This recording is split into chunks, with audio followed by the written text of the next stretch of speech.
Hey, do you know what generation Forrest Gump is a part of? Oh no, I'm not sure what generation Forrest Gump is from. Which one? Gen A. Wow. And we're Holy live. shit. And we're live. Do the thing. Do the thing.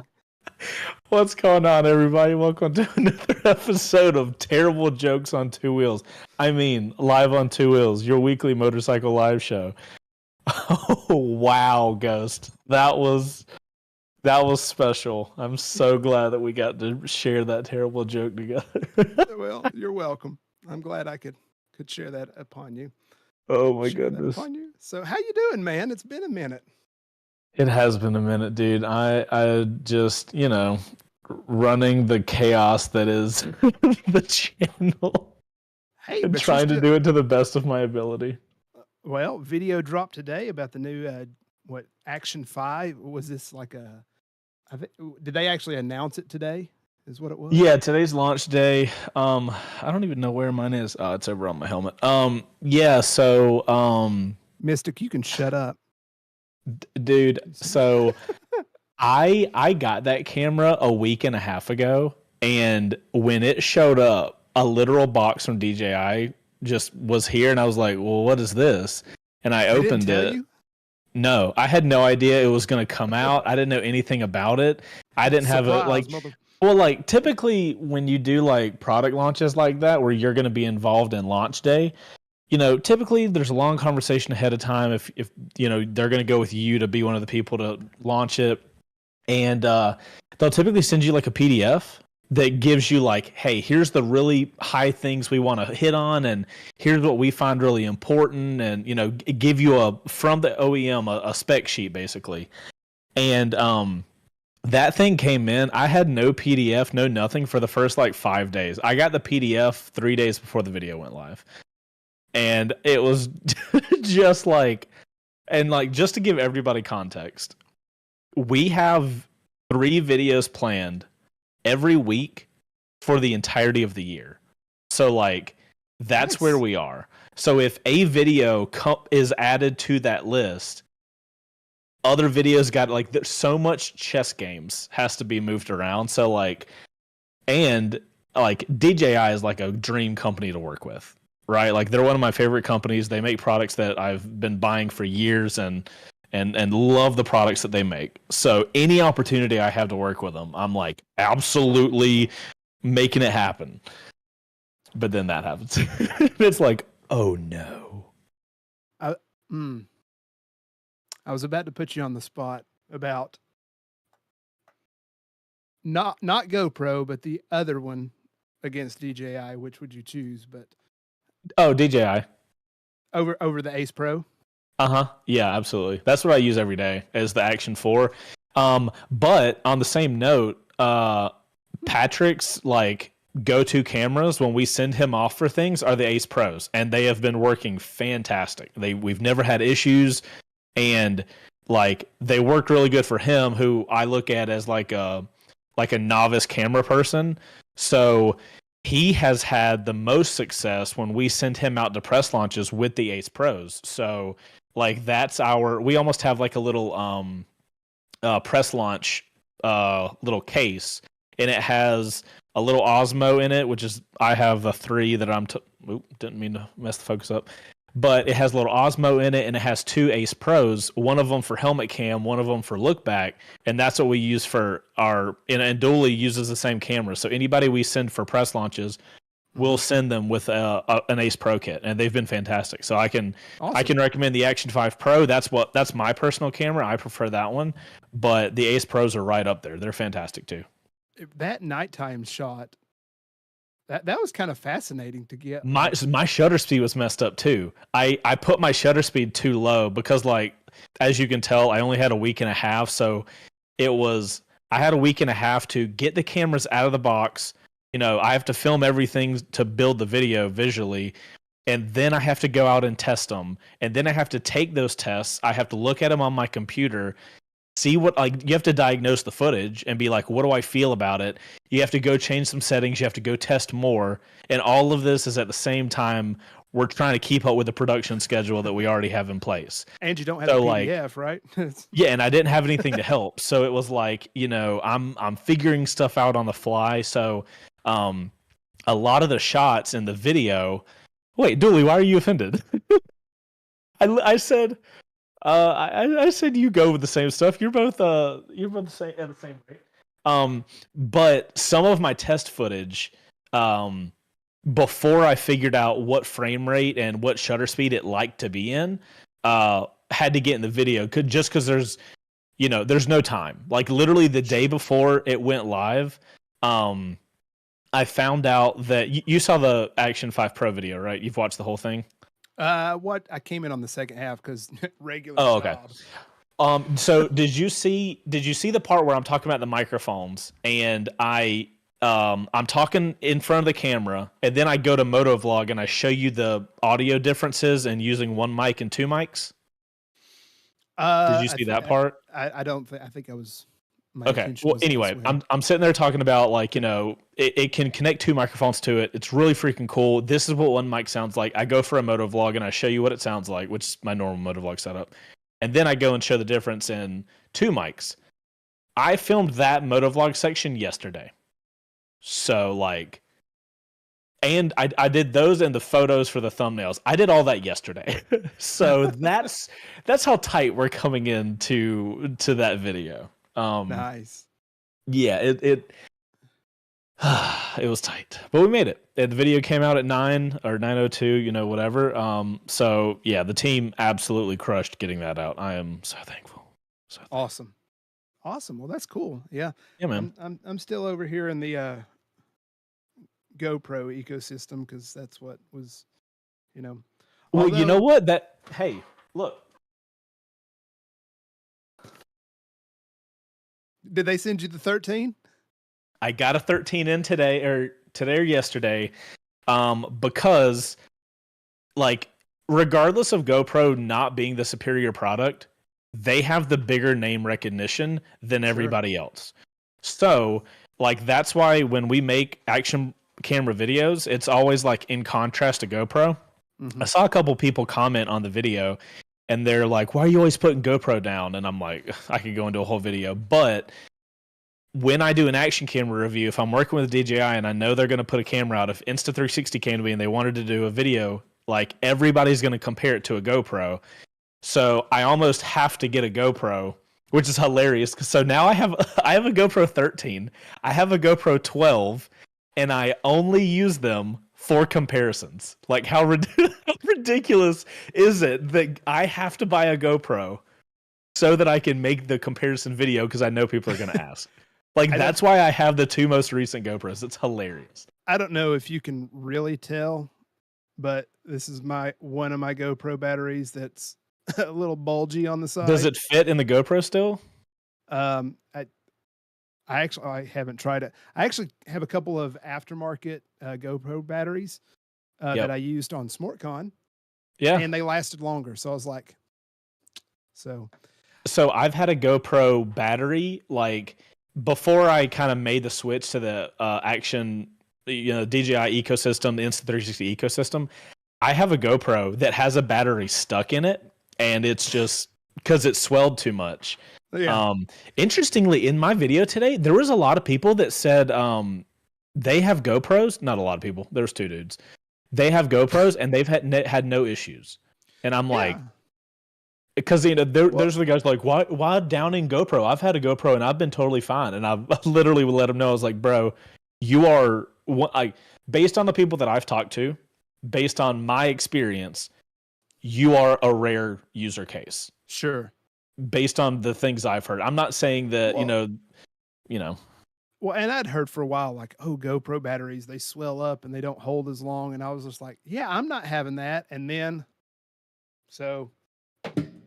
well, I think one of the things that people don't really think about is when I'm reviewing something, especially something like an action camera, like I will use that more in 2 weeks than most people will use that for an entire year. Right, because I have to film every day. You're cycling the battery. Yeah, so like the batteries are getting a full drop. They get SD cards full dropped, and that's every single day. So like when somebody is like, oh well, I haven't had any issues, I'm like, how many hours does your camera have on it though? Because like if you guys like everybody's like, oh Chase, you don't ride much. It's like I know because it's spread out with all the bikes. But if you see how many hours my cameras have on them, because it's not as many of those. So I do a lot more of that. So the cameras naturally go through so many more life cycles, you know, because of how much we put them through. And I mean, like, I'm not nice to shit because, you know, it's just a fucking tool to get a job done. So it's like, shit's got to work, you know? And the Action 4, bro, for a year, since I got it, solid. I had no need to get another camera. But if a new camera can last for 3.5 hours and have dual mics and have a better image quality, like, the fuck? It's a no-brainer. I've literally already ordered my second Action 5 Pro.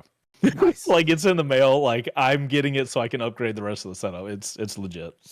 Yeah, so if anybody out there wants to support Ghost getting on the DJI train, you can use promo code Ghost on 2 Wheels to buy a Cardo. God dang right. You use that code. Although it's also a fantastic unit.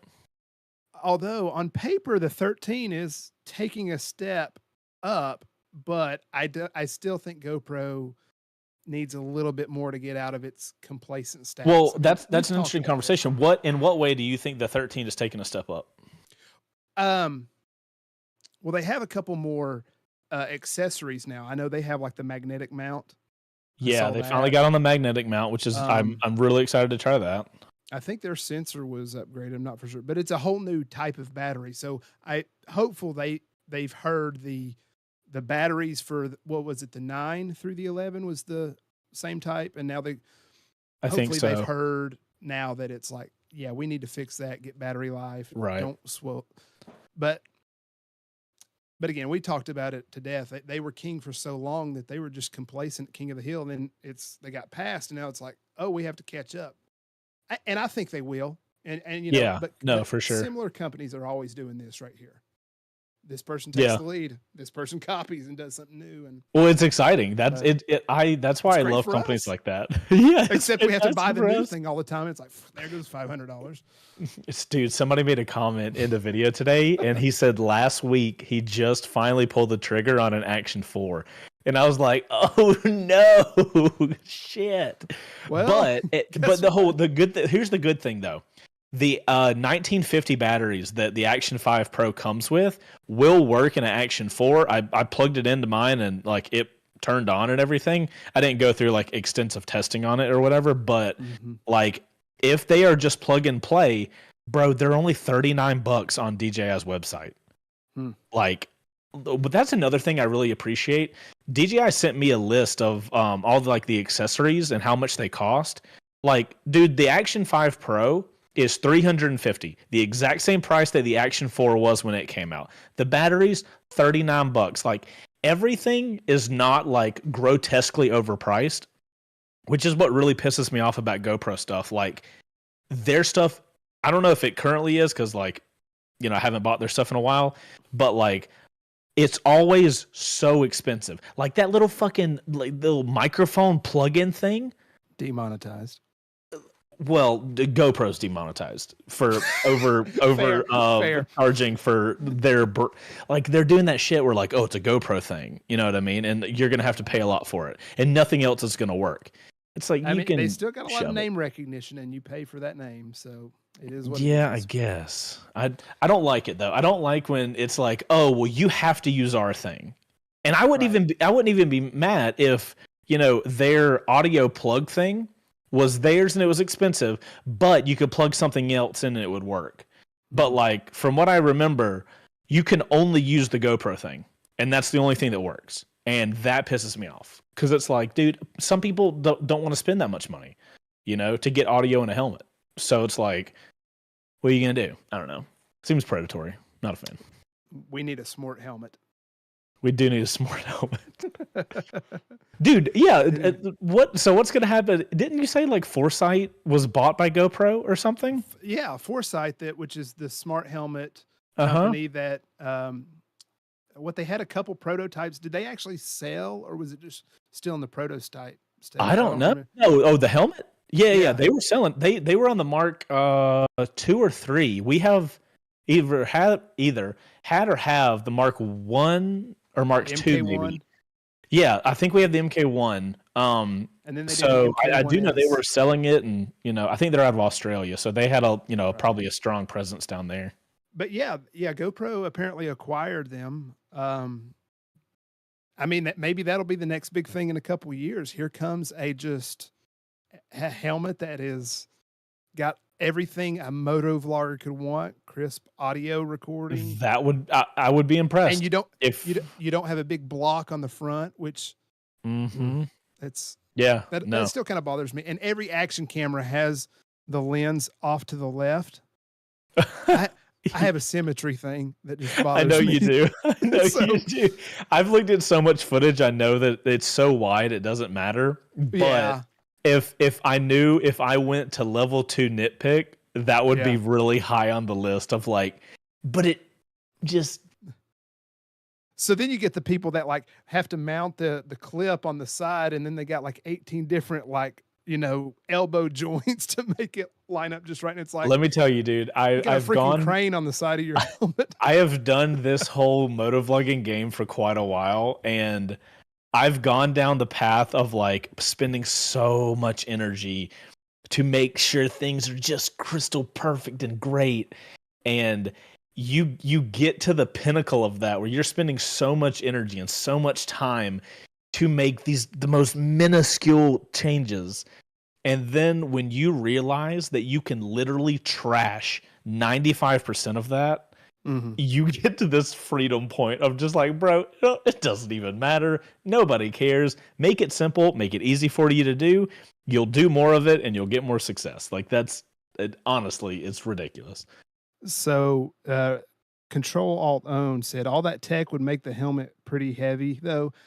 It would, but would it though? How heavy is a GoPro if you spread out the whole weight on a helmet? Yeah, that's my point. Because if you take the weight of a GoPro, let's say the weight is going to be the same with all the hardware. The thing that's tiring with a GoPro or any action camera is that weight that's just pulling down on the front. Yeah. But if you can distribute it out, put a little bit, maybe in a little, spoiler on the back of the helmet or something, right? It distributes it. You don't feel it as much. I'm gonna see if I have a weight on this GoPro 13. Yeah.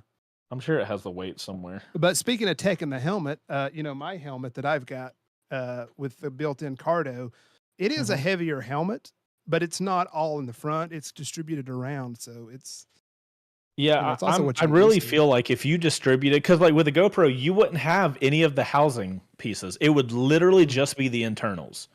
So I don't think the weight would really be noticeable, especially if you spread it out over an entire helmet. If you started out with a carbon fiber helmet, which a lot of people are going to find really light anyway compared to what they have, definitely, you might be okay. And then you have the game of okay, cool, let's put the batteries in the back, and then let's put the hardware up front.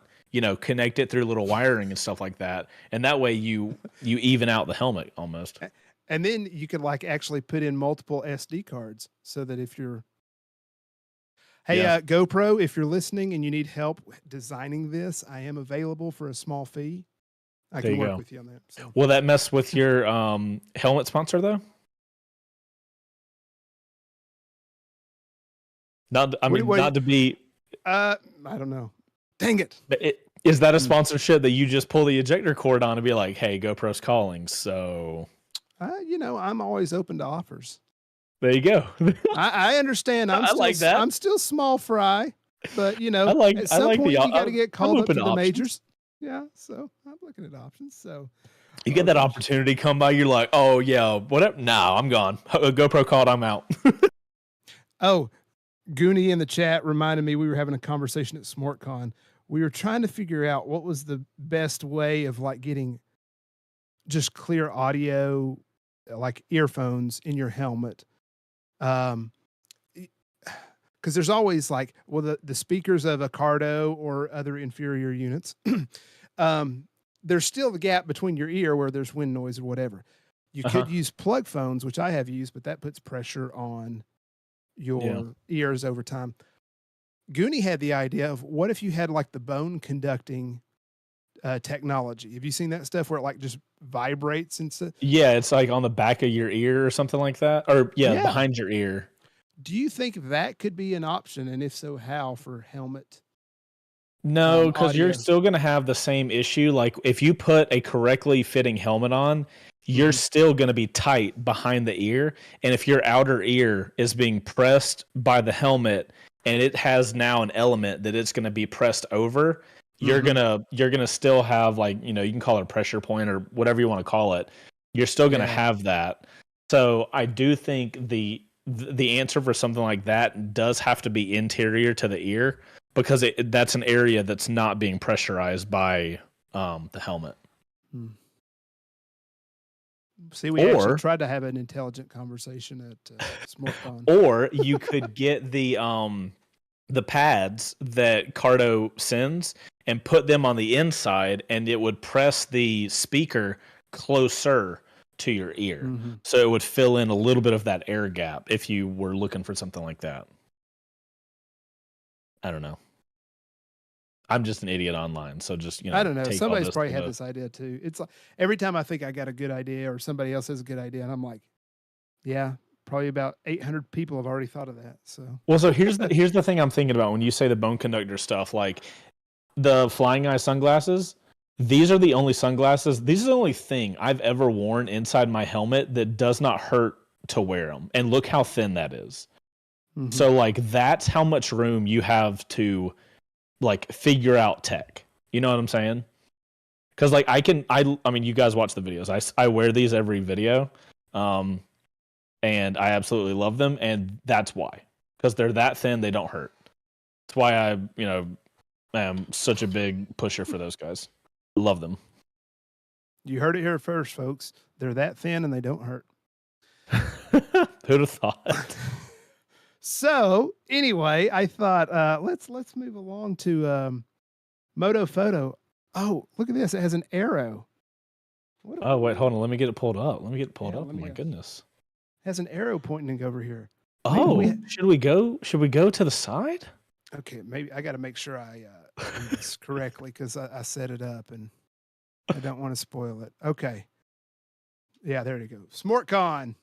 Yay! Yeah, you just got Moto back. Photo. You just got back. So that was that's super exciting. Yeah, so we're going to go down here. Moto Photo number 1. Bro, look at all the colors in that. What a great photo. Nice job, Randrew. Yes, Randrew taking the Honda Super Hawk, Yamaha XSR 900, and the Kawasaki Vulcan. I love the mix of colors. A little RGB happening right there. A little RGB. We got everything we need right here in this photo. Yeah, and if you like that one, you're going to love this one. Oh, God. One bike with all the colors. Greenie took a picture of Randrew taking a picture. Wait. Is this... hold on. Okay, no, let's keep going. Let's keep going. Okay. So you can see a photographer in their element, right? Yeah, no, I love the context from the previous photo. This is so helpful, so just to see how the sausage is made. Yeah, you get to see a little bit more of the environment. Yeah, yeah. 100%. So, yeah. Enough of that. Until we go to Andy Uguni, who takes a picture of Greenie taking a picture of Randrew. Shame on Andy for cropping the Super Hawk. How dare he? Like, let's frame things up, man. Give us some space here on the left side with the Super Hawk. And now Ghost, if there's not another photo of you taking if this does not continue, I'm going to be upset. So now, having said that, please proceed. No, it's not me. It's Skull Crusher. Taking a picture of Andy Ugini, taking a picture of Greenie, taking a picture of Randrew, taking a picture of the Oh my God, that's awesome. So Skull Crusher, Richie, he was I think roommates with Randrew or something. Rode his Harley from Wisconsin down to North Carolina to join us. My goodness. He actually works at the is it the Tomahawk plant for Harley? So that's awesome. Yeah, so we were getting a little inside scoop on some of that stuff. Oh, you got all the tea. Yeah, so how cool is that, man? Should we keep going? Oh wait, does it go even farther? Who's this? Ghost on two wheels took a picture of Skull Crusher taking a picture of Andy You Ugini taking a picture idiots of Greeny just taking a kept picture of it Brandon taking a picture of going. the bikes. I love so if we scroll all the way down, we'll notice a distinct movement from motorcycles to people. And I think that's fascinating. And it's really about the people. Exactly. And in this photo set really exemplifies how it starts with motorcycles. It brought us together. Then as you go deeper into it, it becomes less and less about motorcycles. Like, look, we only have the back half of the Kawasaki in your photo, but we have all the people in the photo. So I think this is very symbolic of the motorcycle industry itself. You get into it for the fun bikes and you stay in it for the people. But you get to see a little bit more of the background out here too. So it's true. That is a fantastic overlook. So where's? Oh my gosh! One more! My God! It continues. So this How is Grant. How many of these do you have? This is actually the last one. I think. Sad. This is this user. I don't know what his name is. Ryko Snuggles. I don't know. But he came down with Richie from Wisconsin. So we had a couple long distance people. That's good that they travel together though, because a long trip is. It's not that it's dangerous on a bike, but like, you never know what can happen out there by yourself and all that kind of stuff. Yeah, there is a strength in numbers when it comes to motorcycling. Like 100%. There's also the security of having someone if something happens that someone to help you with whatever, but also just the increased visibility. So, dude, I will never forget when I was doing my iron butt. The most terrified I was during the entire event was anytime I had to run into a gas station to take a piss, because I'm like, my bike is just out there. There's no one watching it, and like if somebody knew how to use my bags, they could literally, while I'm peeing, like grab all my shit and run. And that's all I thought about every single time I took a piss. It was just like, no peace. Anyway. Look at this. Torreg City with a Triumph. with a Triumph. With a Triumph. Yeah, so this is Donkey Dong Doug. Of course. Trey Dog. And then Rackhouse Moto came up and joined. So day one, what we had decided to do, just because of the scheduling, is we thought we'll do like 3 separate rides, like smaller rides, and then the next day we'll do a bigger ride. So this was the ADV crew. So they went out and just, so they could scratch that itch a little bit. And then we were going to have like a spirited riding crew. So the people that want to just go fast, and then people that want to kind of chill and cruise. But those two groups ended up just riding together. We'd kind of space out and then we'd come back. Gotcha. Very that cool. Was cool. And this Look at that background. God almighty. I know. You missed out, man. Dude, tell me about it. So where's that overlook at? That's on the Blue Ridge Parkway. Of course it is. Shocker. Yeah. So this was kind of our bigger group ride that we had the next day. Gotcha. Is that a 450 SS? That is a 450 SS. Nice. And then here's all of us up there with the nice backdrop. Those mountains almost look fake in that. I was thinking of that when you were in the photo above. I was like, I mean, that legit looks like a fake photo. Like it looks like you green screened it, and then like you did like a stereotypical mountains drifting into nothingness into the background. So a little fun fact is this: we had to take 2 pictures for this because Mark took the first photo and old Dongers took the second photo. So Mark had to get added in. So, but it worked out because of overcast. There aren't shadows you had to worry about. Doesn't Google have like their new phone will do that? Like you can take one photo. Pixel? Yeah, the whatever the newest Pixel. We saw an ad the other day, and it was like you can now get in the photo, and it's like the husband takes the photo of the mom and the kid. And then the mom runs over and grabs the photo of the husband, kind of like, and it puts like a little ghosted image so you can angle it correctly. It was like, okay, this is AI is strange now, but whatever. Nah. Here's a pic from the Dragon. Nice. So this road is so terrifying. These are our 2 Wisconsin boys that came down. Did the road get repaved on the Dragon? That looks like fresh. It got paved just a few months ago, actually. Bro, how was that? Because the last time I rode the Dragon, like the road was sketch. Yeah, this was my second time riding it. There's a Goonie and there's me on the big dad bike behind him. Dude, your bike looks so huge with Goonie in front. It does. He's on a little 390. Your bike looks like one of those dudes that like buys the GS, never is going to adventure on it, but gets literally every accessory he can. You know what I'm talking about? And it just looks like a rhinoceros type shit.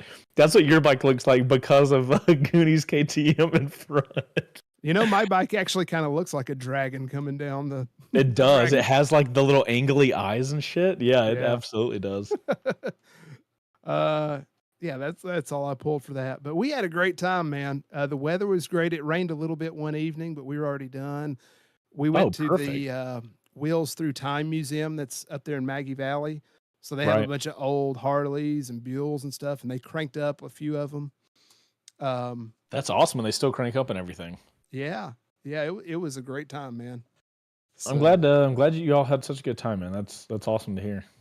Yeah, we did. I mean, it's always good just to get together, and it was just really a good sense of community. And even when we went on our group ride together, you know, there wasn't any hurt feelings if somebody went fast ahead on the parkway, you know, because then we would just hang back, you know, and we all rode well together. Because, I mean, even the Harley guy checked his ego at the door a little bit. So... I totally understand what you mean. Like when we used to do the meetups, like there was such a cool feeling of, you know, we live in such like this digital landscape where everybody is just letters and numbers on a screen, and there's not that like connection of it's an actual person type thing. So, oh God. I do miss that from our meetups, like, you know, getting to meet people and talk about bikes and, you know, talk about how they got started riding and all that kind of stuff. There's a really cool camaraderie to have with getting together with, you know, like-minded motorcyclists and stuff. So that's awesome. Mm-hmm. You might need to check that. I don't know if the audio will come through if I do this, but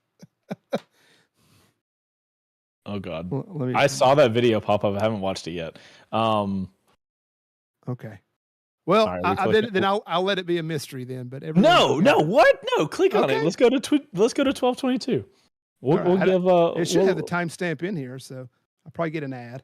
But that's okay. We're supporting Jake the Garden Snake. It's fine. Hey, if you have nasty, oh my gosh, what is that? Oh no, this is. Oh no, can you hear it? Oh, it's muted. Hold on. I'm going to run it back a little bit. Tell me if you can hear this. No, cannot hear that. Oh. Can't we do like a watch with me thing or something? We can. Yeah, let me run this back. All right, let me. I'm fascinated. Hey, it looks like Jake's wearing flying eyes. There you go. Haha. All right, so here's what we need to do. Where's the activity? There's somewhere you can do like an activity with. That's what I thought too. I thought I had seen something like that on there. This is suggested activities. Boop. Okay. Join activity. Heck yes. Send me through the activity, Ghost. Authorized. I have to authorize to watch YouTube with you. Okay, yeah, I have to authorize that.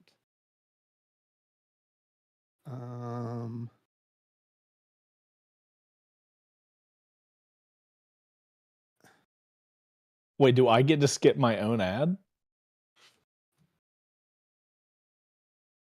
Okay, so now I have the video up for you, or for me. Here are the ones that matter to Echo Park. Okay. 73,000. Let's see if we can skip. 73,000 5-star reviews. That's so much. Okay, let me go find it. You can hear that, right? Yes, I can hear it. Okay. specs of this bike. I'll throw them on the screen here. This is a supermoto bike. It comes with 17s Let's front see, and if rear, as you'd expect. 5-inch in the rear, which is really dope. It means We are very proud. We're figuring it out. Oh, another ad. Economics is working. We are getting ad bombed. Americans what they think. Skip. $5 a gallon is the Everybody highest skip. Okay. I mean, it's cool that it syncs up YouTube like this so we can see the same thing at the same time, but it's just Right. off the bottom. There's not really a wrong RPM to have. all right. We're at I've advanced this as 12:16. the So hybrid. Yeah, but Okay. not any more than you'd expect any other 450 to rev, 450 500s. Is it smart? Smart. This is for Chase on 2 wheels. I've never understood what that means. Question about oil capacity. I think it's like a quart and a quarter. Top in intervals. Andy out here just ruining it for everybody. Just what is smart? I don't understand. Jake obviously to the point has heard smart before and still doesn't get it. right, because he says I still don't know what that means, which means He has heard, he's been exposed to smart before. So this is interesting. Andy, keep up. One day you're gonna find somebody eventually through sheer brute force.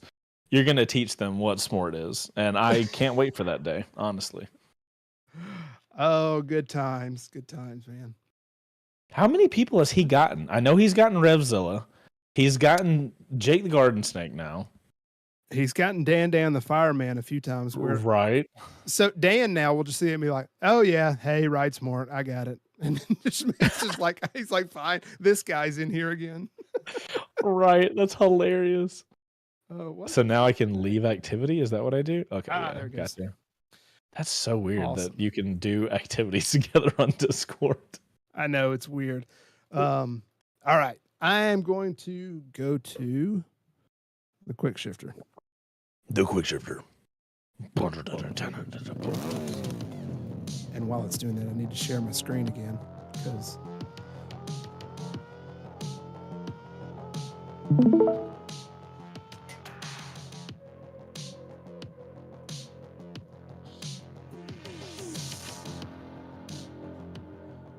I think I got it up in time. Okay.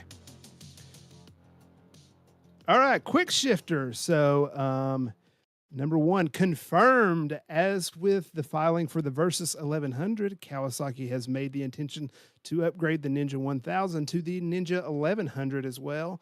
It'll be a 1099cc inline 4.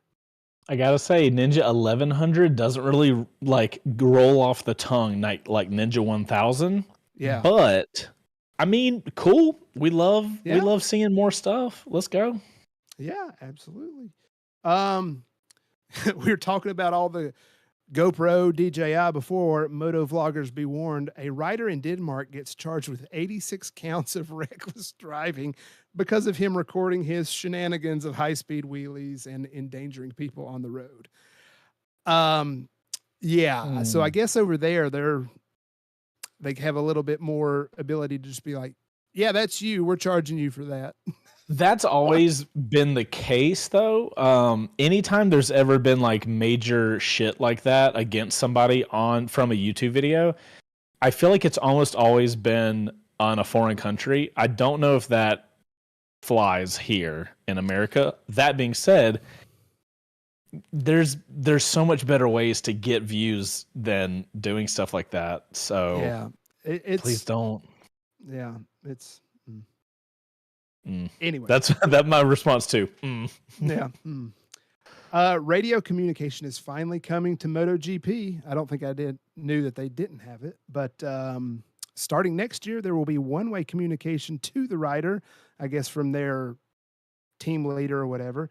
And over time, possibly as soon as 2026, it could become two-way communication.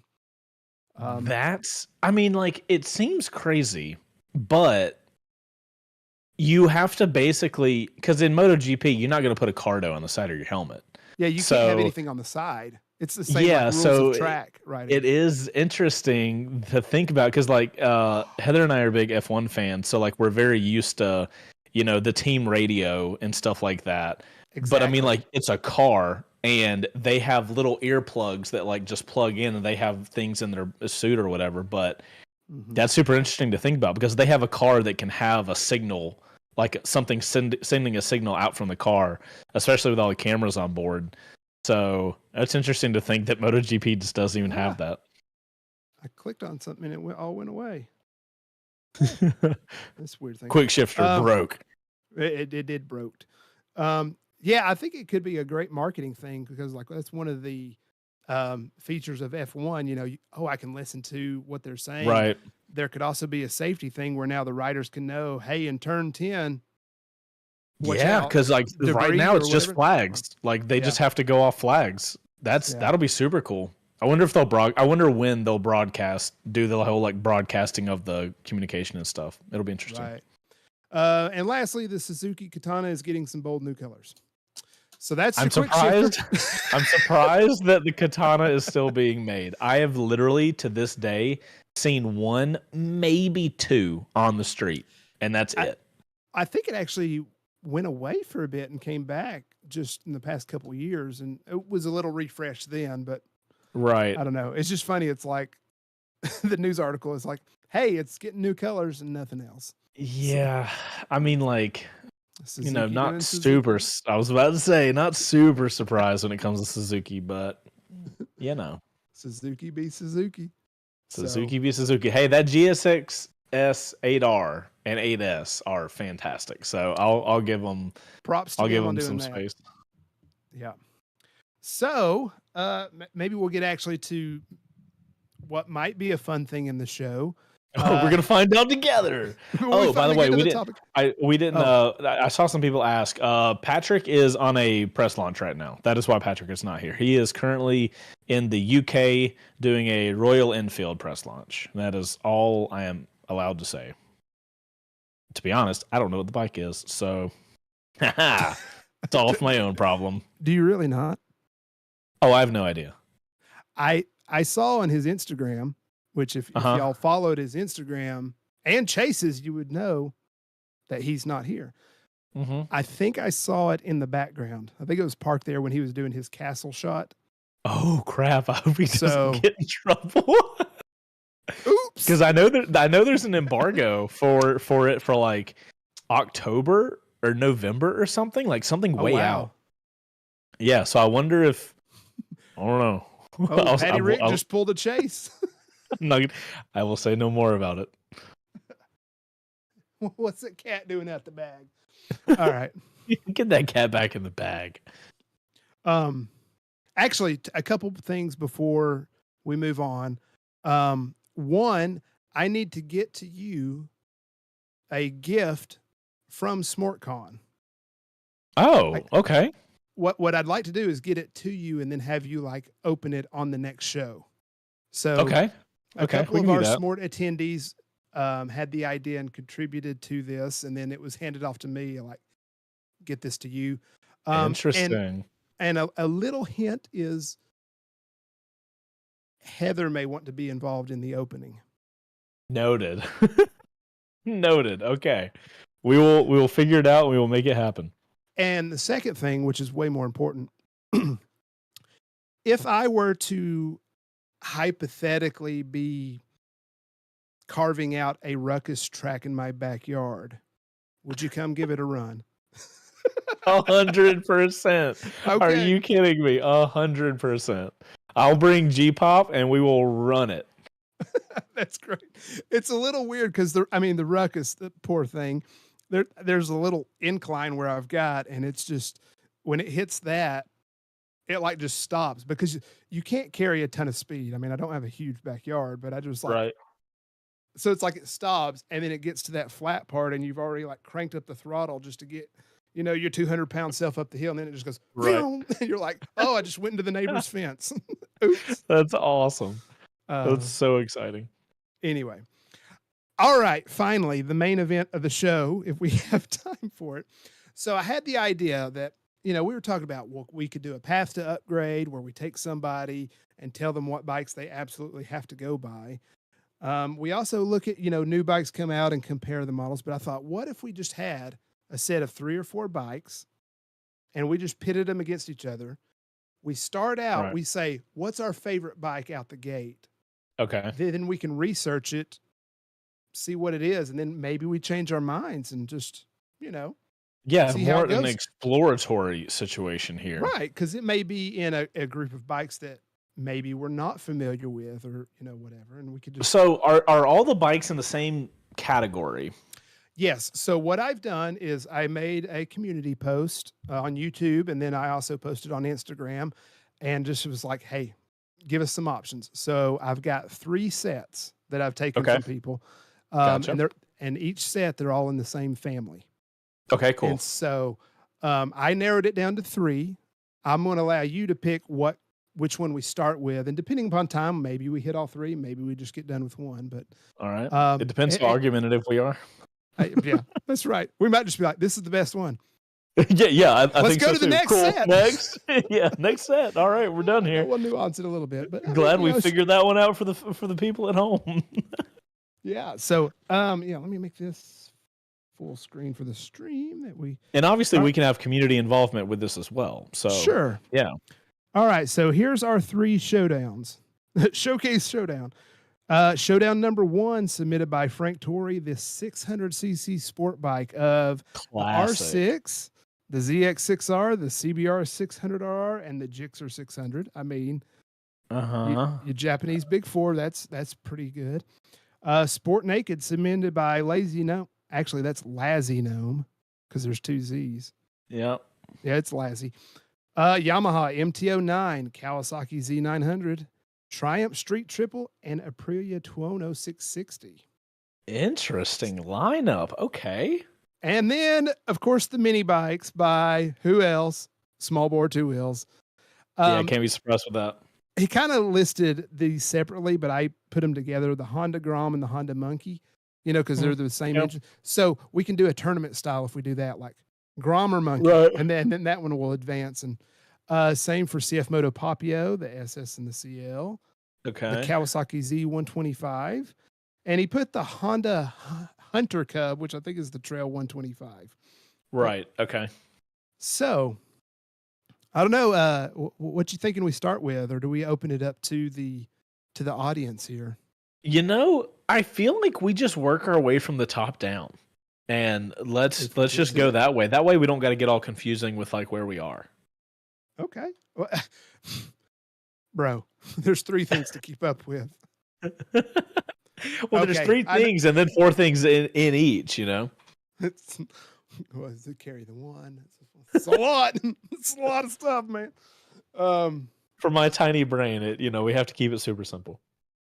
All right. So, out of the gate of these 4 sport bikes that are in the 600cc class, yep. If it was your money, like you had to buy one of these right now, which one do you go get? I think I know the answer, but yeah, I'm a terrible person for Showdown 1 because I'm very biased.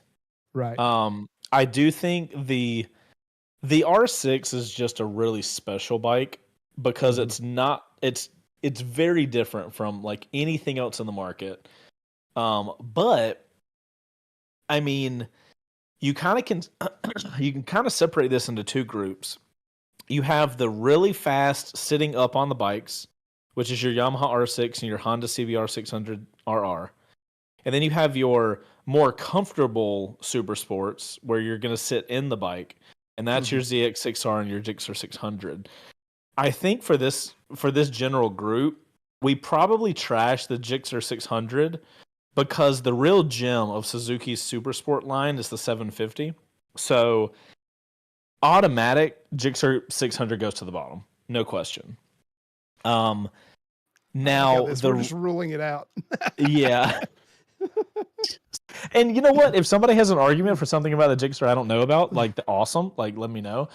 And now the question is, okay, cool. You got 3 bikes here that are going to be faster than anybody watching this show is ever going to be able to handle, right?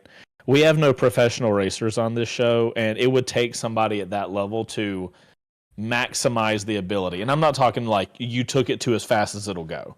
I'm talking extracting all of the ability out of these bikes. And I do have to say, Kawasaki, I saw a ZX6R on the road the other day, and those things look sick. Like Mhm. absolutely sick. So Mhm.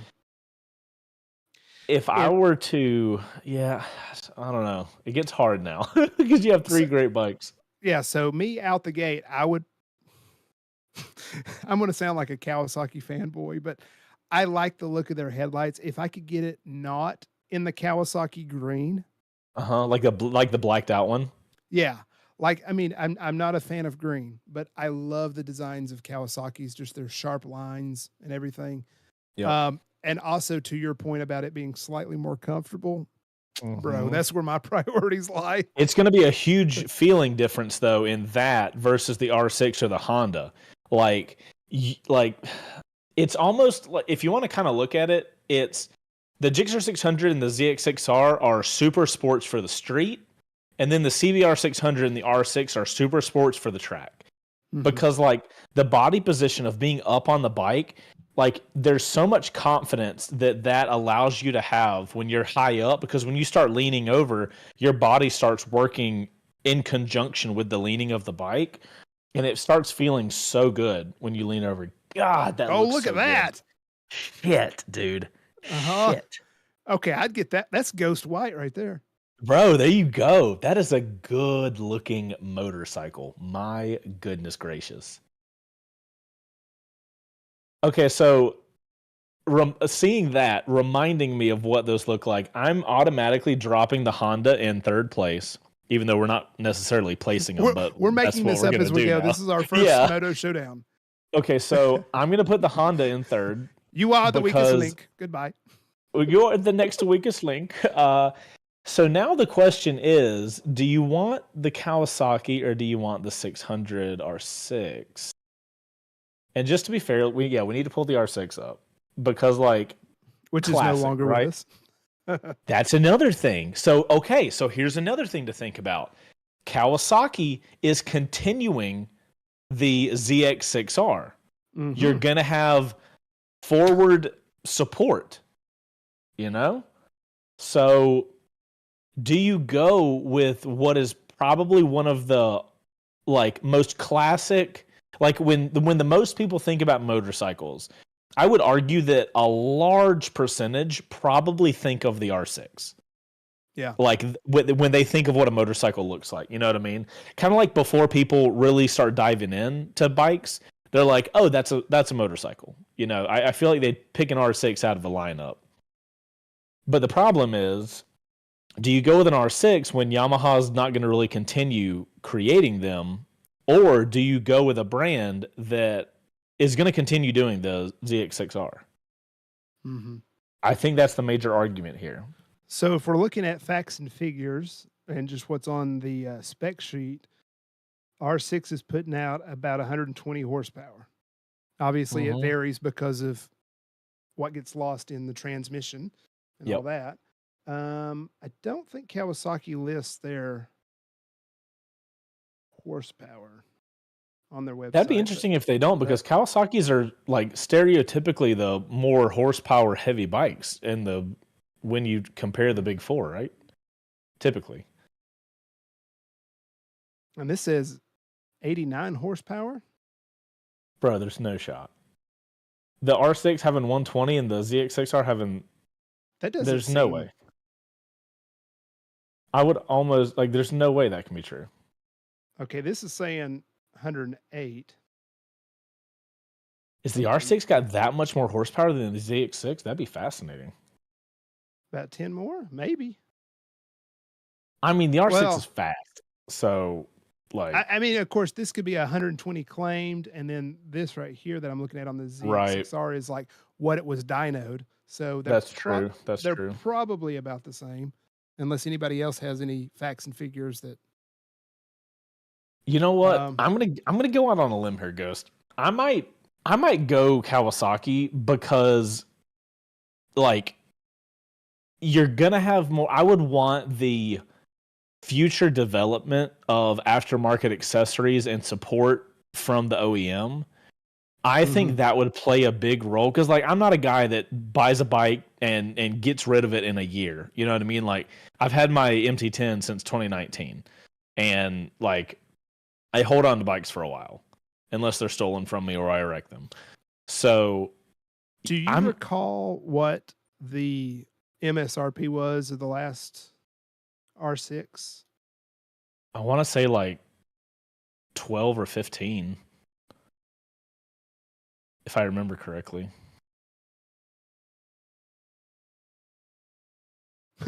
A dealership wants $12,000 for a 2018 R6. Yeah, dude. People like we paid 12, I believe, for our giveaway R6, and that was used with a ton of miles. Here it says the average. Again, this is just quick Google search, people, but it's the best we got. Average is 11,775. Yeah, call it 12. I mean, and so your non-ABS ZX is going to be just under that. The ABS is going to be a little bit more than that. So their price is roughly the same.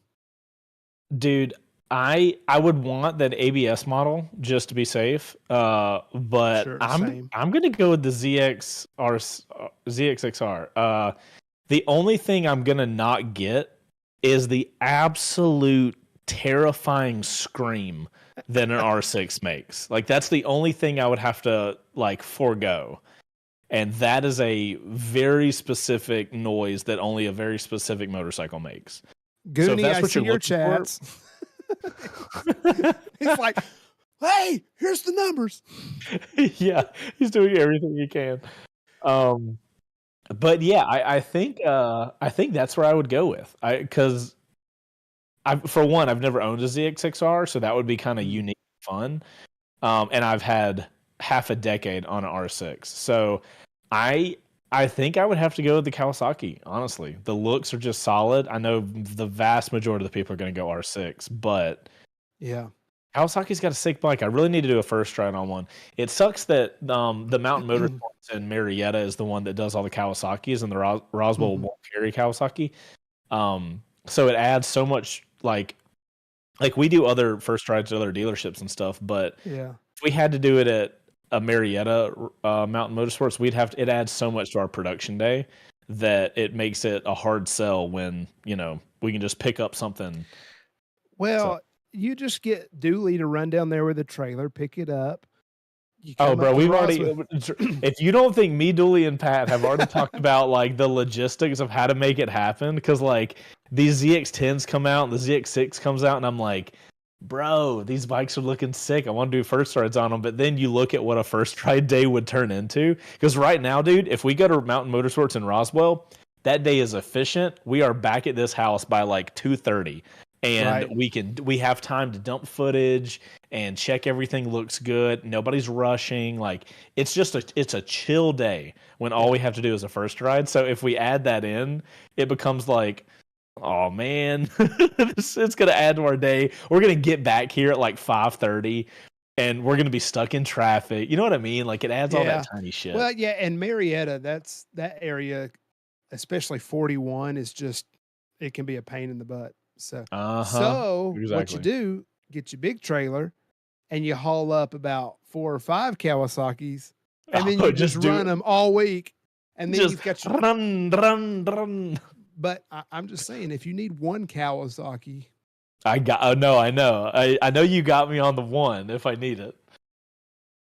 And I wish I still have my iBike so I could trade you. Yeah, I'll take your MT. Dude, you should absolutely. Sidebar: I have found I am an inline 4 guy. That's really? What made you find that out? The SmartCon? Well, just the Versus. Well, and no, all the demo rides, that I've done. Of course, parallel twins, punchy little machines, efficient. They're great. Triples are good, but they're like, I don't know. It's a little different. People like them because it gives it character. Right. But I find I just like the inline 4. It's just smooth, and that just hum of the engine because all the cylinders are firing in a. Yeah.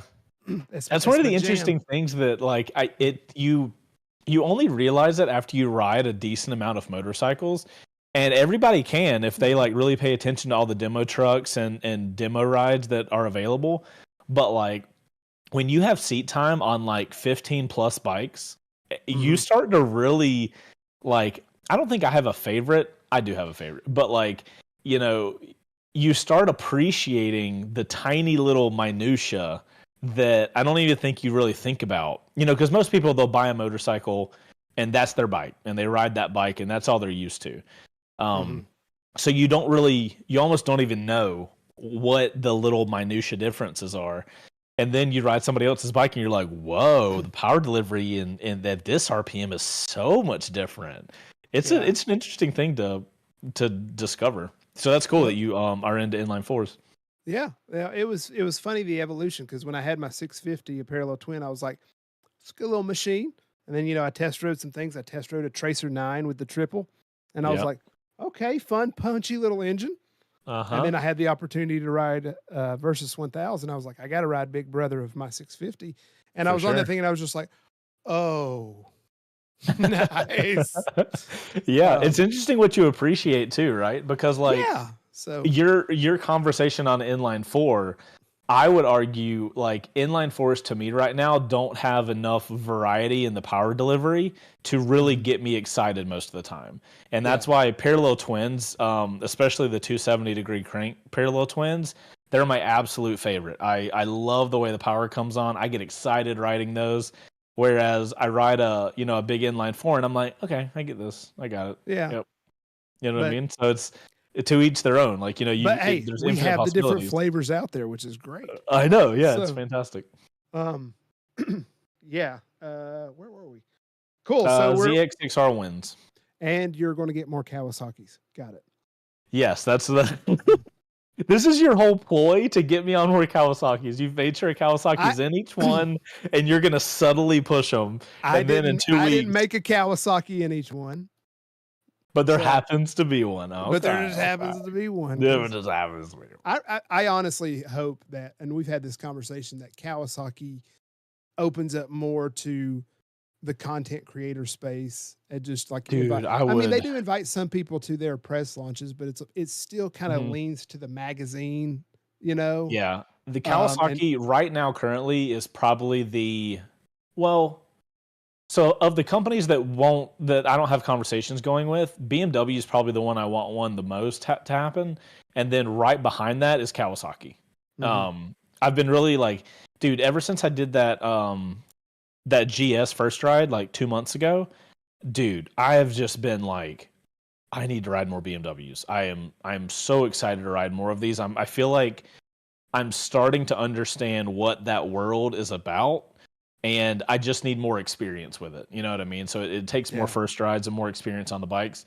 But Kawasaki is the same thing. Like, I love the way they look. I would love to see them with our camera car, like on the street. Like, I get excited about stuff like that. And then, I mean, there's nothing you can do. You have to sit back and like, or at least with the way the motorcycle space is right now for content creators, you have to sit. There's nobody to email to try to get on a list to go to a press launch. You know what I mean? You have to just pump content out and hope that somebody in their marketing department's like, hey, you should find an email to that guy and maybe he'll come out. You know what I mean? Like, that's the move these days. So yeah. Well, I told you I tried to pitch it for you at a Kawasaki demo day. When you have, and I appreciate it.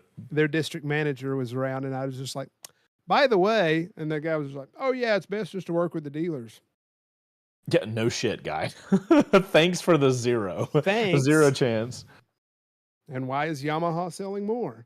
Yeah, me and Dooley had a very similar conversation yesterday when we were shooting the first ride. Yeah. All right, Showdown number 2, Sport Naked. How else do you do sports? Just naked. Exactly. We got the MT-09, the Z900, the Triumph Street Triple, and the Aprilia Tuono 660. I have a question for the class. Are we to assume that these are all the 2024 or newest model versions? I will say, for the sake of this format, we say it is whatever the most recent model is. Okay. I'm going to have to remind myself on what some of these, like the Aprilia Tuono. Oh, you got to remind yourself the Tuono? Phenomenal machine. Especially on a track. Give me some images. So that's more of a sport bike than a... It's very similar to the RS 660, yes. And it is skewed sporty. But it is very much a naked bike. 100%. So don't you dare. What? Bro, I would No, I'm just- argue that. Oh my gosh, that little thing is a phenomenal machine. I'll tell you this. It has been a long time since I rode a Z900, and the last time I rode one, I did not like a naked body position with me sitting in the motorcycle. So I'm gonna default a Z900 to X out, honestly. I'm actually going to do the same. The Z900, when I rode it, it felt too small for me. I think if you're Can under, you bring a photo up? I don't know if I've seen the most recent one, just to make sure that I'm not missing something. The last one I rode's the one that looked like it had a mask on as a face. Yeah, I don't think I've ridden this model. Actually, you know what? Let me look up when the last time I rode a Z900 is. And that way I can not talk entirely out of my ass. I mean, I love the engine on this thing, but it was, yeah, I felt just not. Well, how tall are cramped. you too? Well, You're a tall boy, 6'1" and a right? half. Yeah, Technically, you're a little tall for a lot of naked, so that's 6'2" not with super the smart. boots. So, Okay, so the last one I rode was in 2021, and it was a 2017 model. okay, So quite a while ago. yeah, a few little iterations, but yeah. So this bike, I didn't feel like cramped necessarily, Yeah. but it felt like just like a small bike, and I felt like I was sitting on top of it almost, and like Interesting. that I was just about to fall over the headlight. It was like, Yeah, oh, I looked do down and see the road. remember. Right. I didn't like the body position here. Also, shout out to Ruroc for being in their helmet for the promo Oh, yeah. shots of the bike. See, Kawasaki can work with people. Come on, Yeah, I know. Cowie, call me up. I'm gonna X the 900 because I just it didn't fit me very well. Mm-hmm. Now the question is, and I just recently got back from the MTO9 press launch, and I had a street triple loan for quite a while. Mm-hmm. And I've gotten to ride the Tuono 660 on track at an Aprilia event. So I actually have good experience on the other three options. And this is a hard one. This one is way harder than the one we just did. I'll tell you that. So I'm going to say right now that I'm going to go ahead and X off the Tuono 660. And my reasoning for that is It's a sport bike and doesn't belong in this category. the Tuono 660 is a naked bike because if you ride it back and forth through the RS 660, you really can feel the body difference. But with it being so sport oriented, I do like a bike to have flexibility to where if I want to just not be a psychopath, I'm able to. And I don't really get that vibe with the RS 660 or the Tuono 660.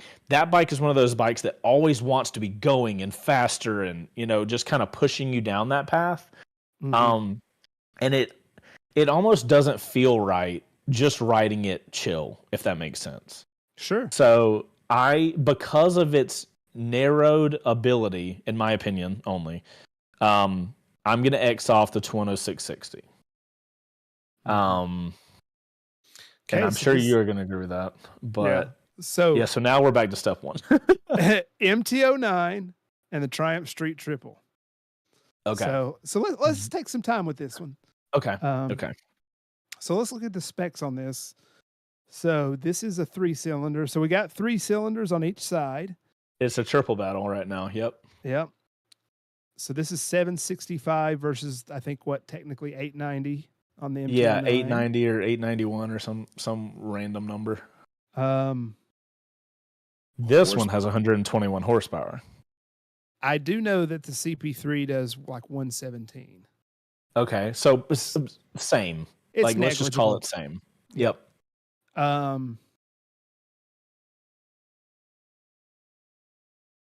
mean, and from a cost perspective, what was this? Oh yeah, what's the cost difference? I because the MT09 it said was like $9,100.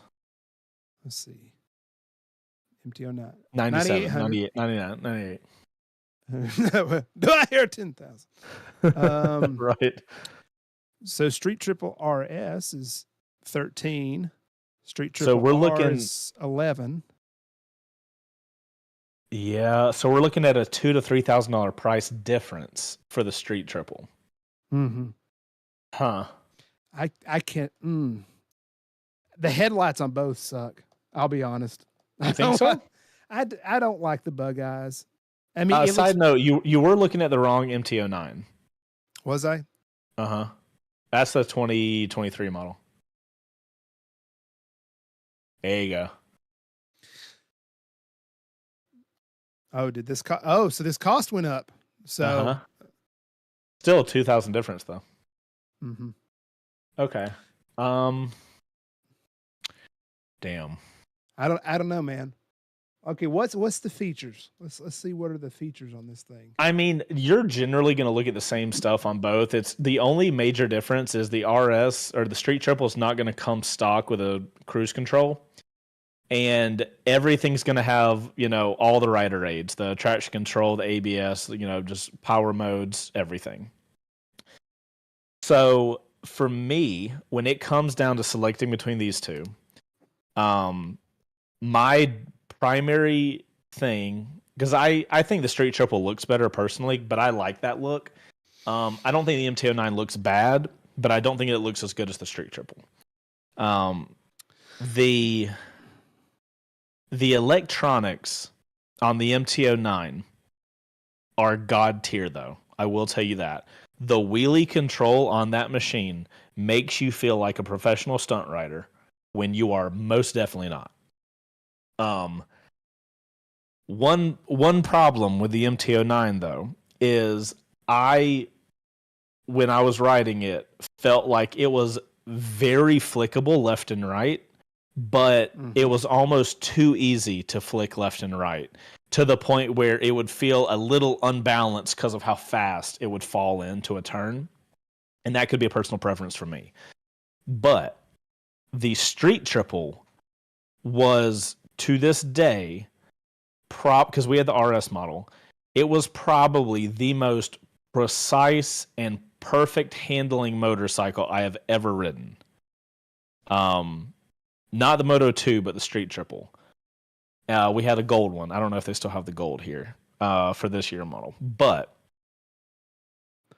because I feel like I still lean slightly sporty, I think because of that, the handling and the incredibly precise throttle that Triumphs have, I'm going to go with a Street Triple. But I will say, for the vast majority of people, I think an MT09 would probably fit them better. See, where I'm struggling is like from a spec perspective, they're pretty analogous. They're, Yeah, nobody's going to buy this for its 3 horsepower more than an MT09. But I'm also a person that likes to walk out in the garage and look at the bike and be like, yeah. Oh, that's same. Cool. Absolutely. And, this isn't bad until you get there. And this thing, the way this just juts out, it's like a turtle head. That's just like. Look at this. Being a guy that likes the look of this bike, I agree with you. I think in this photo, in this digital rendering, it looks silly. In person, I never see that. I'll put it that way. I mean, I think they had versions that didn't have like this little cowling on top. And hold on, let me see if I can quickly find a photo that I took of that bike, because I remember that was one of the photos that when I had that bike, I was taking photos left and right of it. But I have a feeling it's going to be so far ago, it's going to take forever to get to. But you keep talking. So sidebar, for some reason, we're not getting like our engagement and alerts on the stream today. Okay. It doesn't look like, because I hadn't heard the little chime for the super chat we got. How dare they? So if you want to read that, Control Alt Own member for 18 months of the On2 crew. Oh, a synonym for cinnamon is a synonym. Wow. Hold on. No. I got this. A synonym for cinnamon is a cinnamon synonym. Two tries. Do you ever tries. do those verbal exercises before you start recording to kind of loosen up your New York or something? Wait, how now, brown cow? How? Yeah, no. The arsonist had oddly shaped feet. The arsonist had oddly shaped feet. That one's not bad for me. She sells seashells by the seashore. She sells seashells by the seashore. I'm actually doing pretty good right now. Hold on, I feel like I'm getting close to the gold street triple. Oh my god, dude! I post so much stuff on Instagram; it's nuts. And by I mean my team. I mean, I don't know. Like, for me, the things I also think about is like, what's the cost of ownership? Does it cost that much more to maintain a Triumph? Yes, 100% it does. You are gonna pay more to keep that motorcycle. That's a good point, actually. I didn't think about that. I don't think it would sway me, if I'm gonna be honest, but it would be something to consider, especially if you're gonna buy a bike, you're gonna put the miles on it, and you want to enjoy it. That is something to consider for sure.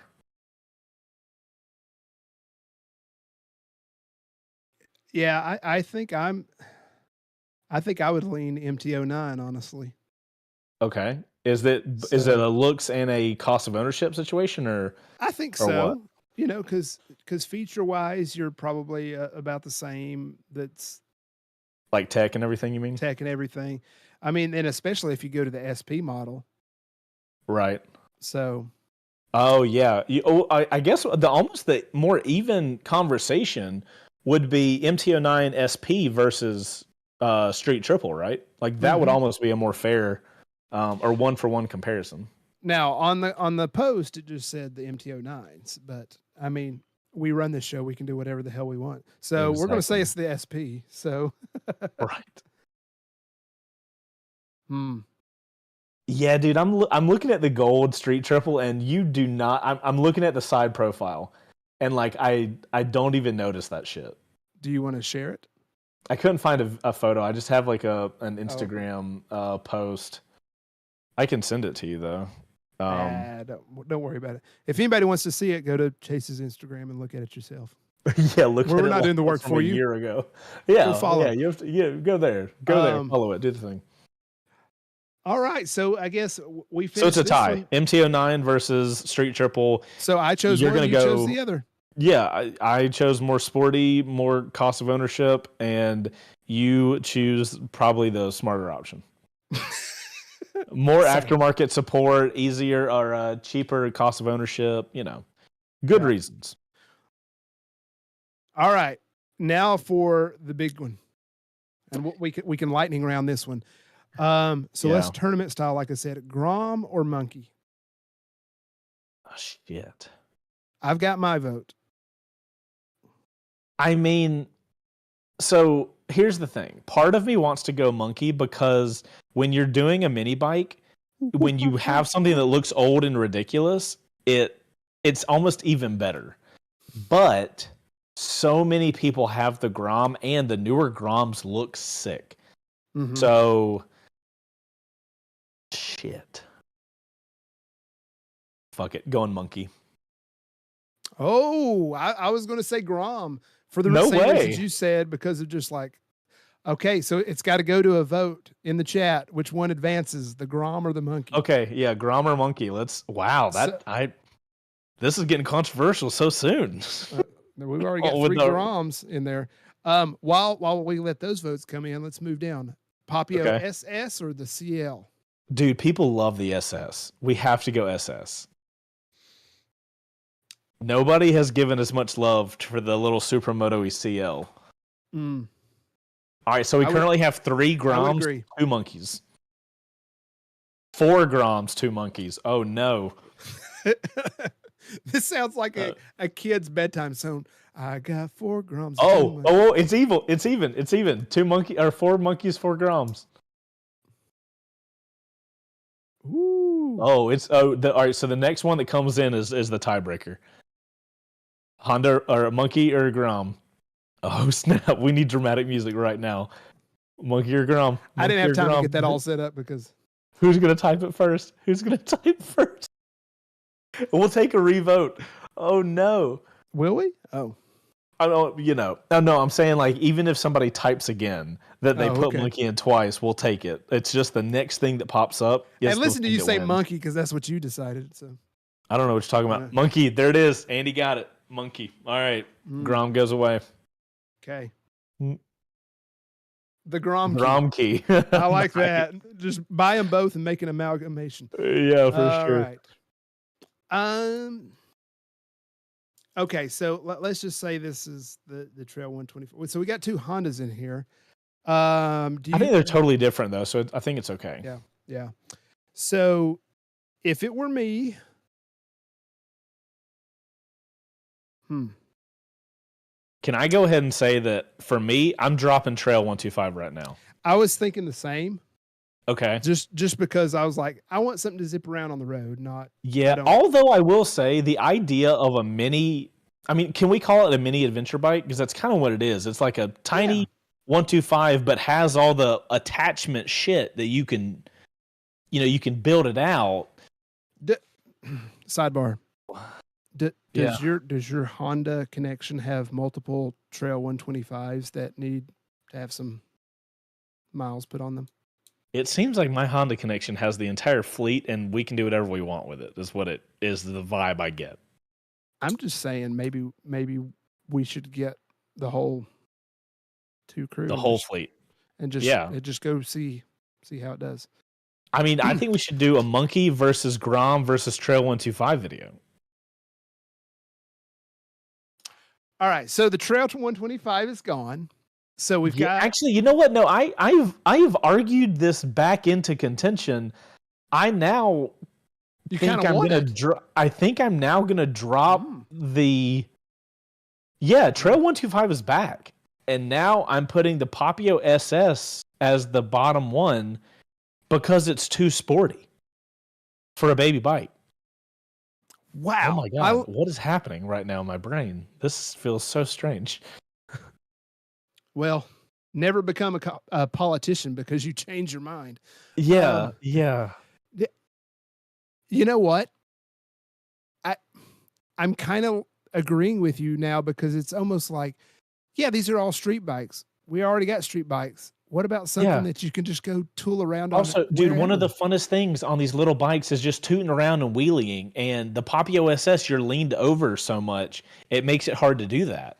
And it's not a sport handling motorcycle. I'm putting Papio SS in the bottom. Oh my gosh, what's happening? Okay. I mean, now. Okay, let's put the Z125 and the Monkey against each other real quick. Okay. Because I love how I started this with like the Trail is the bottom, and then I was like, you know what? I take everything back. But that's the great thing about this is you come in and you're like, oh, this is the best bike, and then you like go, yeah. And then I'm arguing why it's the bottom, and I'm like, wait, no, it's the top. Oh shit! But the Honda Monkey, that's the same. Oh, that looks fun too, though. Dude, the Monkey just looks. On the photos alone, I'm dropping Z125 for Monkey. I can't lie. The Monkey just looks like a good time. I will go with that because this has evolved into fun bike, not just cool mini bike. It's just fun, and so Honda coming in against itself. Okay, now the question is for this little bike. So Trail 125 versus Monkey now is essentially what we're doing. Yeah. Do you value a fun-looking retro little bike, or do you value a bike that you could actually use as a baby ADV bike? Like, that's where we're at now. Dude, really? The same photo shoot on the same day in the same spot? I mean, why not? Why not? I guess. Take them all out.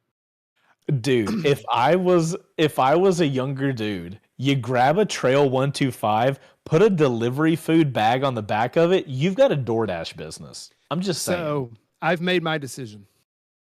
Okay. I'm going with the Trail 125. And here's why. Okay. You get bigger tires, so you can be more adventurous with it.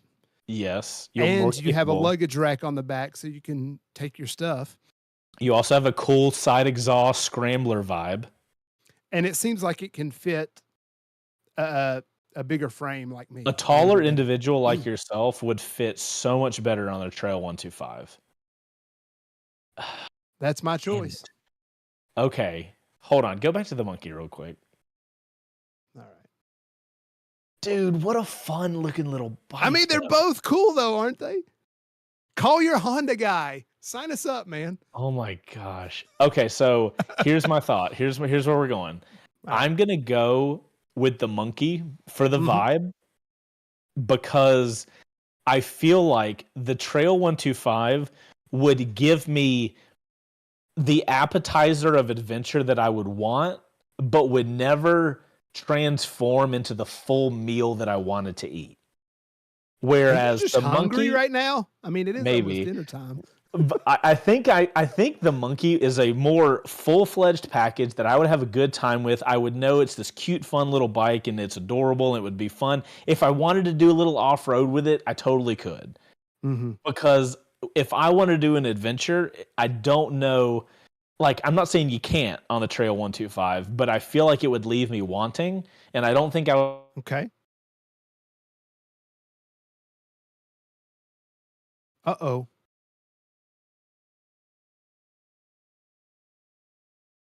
Did we just lose Chase?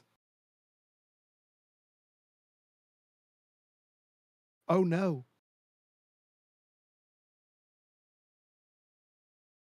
I think we lost That's me Chase. from the beginning. Oh, wait. I'm back we lost now. you for a bit. No, I can hear you. Oh, yeah, I just saw video. Oh, my video connection's getting bad. Hey, normally it's me that's... All right. So you choose the monkey. I do, yeah. I choose the Trail 125. Yep. Sounds like we need to settle this somewhere. All right. Oh, God. That was fun. Now we get to go to the really fun thing of the day because it's quitting time. It's my favorite time of the week. Finally, time for the Your video is frozen, dude. Yay! That was great. Ghost tip of the week. This is sponsored by Ghost on Two Wheels over on Instagram, of course. Speaking of tips, Chase, are you there? I don't know if you can hear me, but I cannot hear. I can hear you. Okay.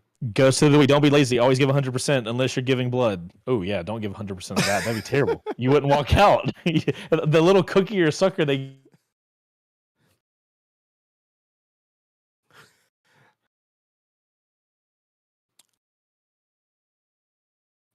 God, this connection is so trash.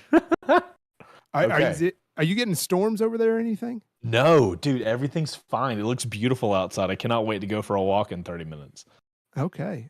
Well, at least it wasn't me, I guess. So. Oh wait, did you hear me do the tip? I did, and then you like cut out again. It was a little spotty. Okay. Don't be lazy. Always give 100% unless you're giving blood. That would be silly. Great. And now you're frozen again. I don't know what is happening.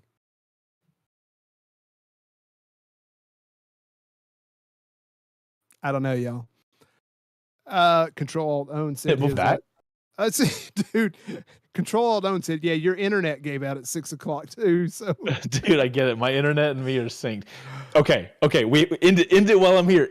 Okay, thank you guys for watching. We have to go before I can't end it. Don't give all your blood. Okay, bye. See y'all next time.